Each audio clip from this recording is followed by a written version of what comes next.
मोदी विरोधी गैंग के लोग हो, सबका क्या लक्ष्य है? नरेंद्र मोदी जी को प्रधानमंत्री की कुर्सी से हटा दो। क्यों हटा दोगे भाई? वो एक गरीब माँ बाप का बेटा है, इसलिए हटा दोगे? उनके माता पिता चाय की दुकान चला करके परिवार को पालते थे, इसलिए हटा दोगे? वो पिछड़े वर्ग से आते हैं, इसलिए हटा दोगे? इसलिए हटा दोगे कि वो देश में 4 करोड़ से अधिक गरीबों को जिनके पास रहने का घर नहीं था, प्रधानमंत्री आवास बना करके दिया, इसलिए हटा दोगे? अभी उन्होंने कहा है कि 4 जून को 4 बजे 400 पार होने के बाद 3 करोड़ गरीबों का और घर बनाऊंगा। जिनका बना चुका उनको तो बधाई, जिनको नहीं बनाया पाया हो और उनको जरूरत है तो उनको भी बना करके देने का काम करूंगा। आप सबका बहुत बहुत धन्यवाद चाहता हूँ। अभी कुछ दिन पूर्व 2 बच्चों की निर्मम हत्या करने का काम किया।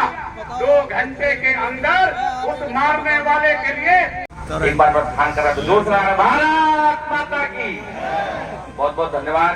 आज की विशाल जनसभा में हमारे बीच हमारे जिले के बहुत ही ऊर्जावान हम सबके प्रेरणा सूत्र और जिन्होंने संगठन में एक नई पहचान इस बदायूं जिले को देने का कार्य किया है, ऐसे हमारी भारतीय जनता पार्टी के जिलाध्यक्ष आदरणीय राजीव गुप्ता जी हमारे बीच, भारतीय जनता पार्टी के पूर्व खराब होने के कारण मैं अभी बात नहीं कर पाऊंगा क्योंकि मैं अस्वस्थ चल रहा हूँ।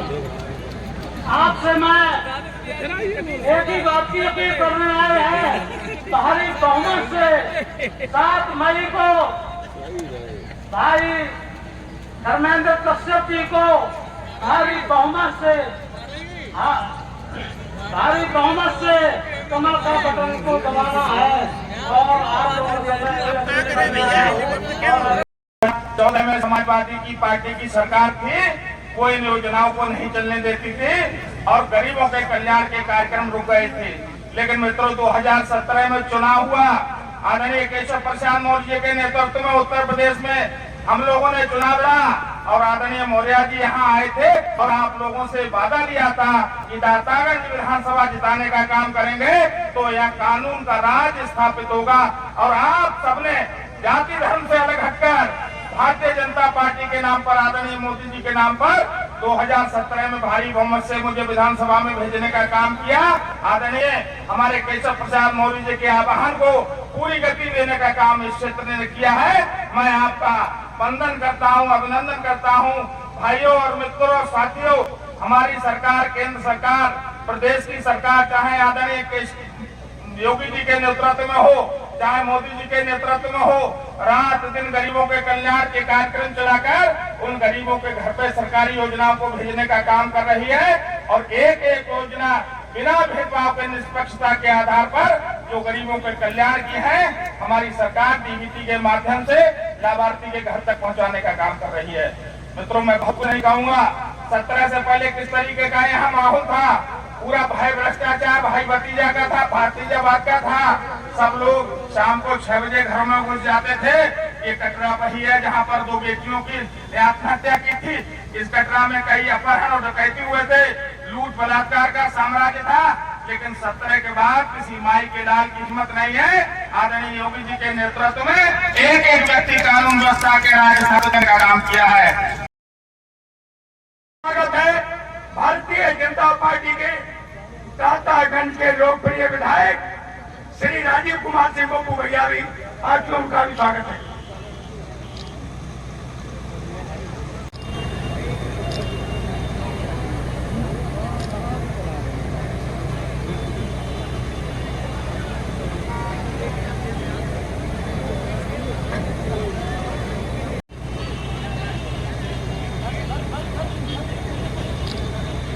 जिले की 7 मई को सपा बसपा कांग्रेस गई हो जाएगा और भारतीय जनता पार्टी का कमल रिकॉर्ड से आंवला में, बदायूं में और यूपी के 80 की 80 सीटों पर खिलेगा और फिर एक बार प्रचंड बहुमत की मोदी वैक्सीन पर लगातार अखिलेश यादव हमला कर रहे हैं कि वैक्सीन को लेकर क्या उन्होंने वैक्सीन पे सवाल, जब ये टीका हमारे देश के वैज्ञानिकों ने बनाया था उस समय कोरोना का टीका पसंद था और न माथे का टीका पसंद था सर, लेकिन जनता ने उनको कमल का टीका लगा करके ऑफिस के उनको कुछ सदा के लिए सस्पेंड कर दिया कि जा करके सफाई में आराम करो। आज अखिलेश जी कह रहे हैं वहाँ नामांकन किया रायबरेली में, उसके तुरंत ही बाद ट्वीट किया कि मेरे माता जी ने मुझे यहाँ भेजा है कि ये मेरी कर्म भूमि श्री है। राहुल गांधी जी भगोड़े हैं, वो अमेठी छोड़ करके भागे हैं, रायबरेली छोड़ करके 4 जून के बाद भाग जाएंगे। प्रियंका गांधी कह रही हैं कि मेरे भाई को शहजादा कह रहे हैं पीएम साहब, जबकि वो खुद एक शहजादे हैं जो कमरे में बैठे रहते हैं, ना कभी धूल आई, और जबकि श्री मेरा राहुल भाई गांधी जी को और श्रीमती प्रियंका वाड्रा जी को,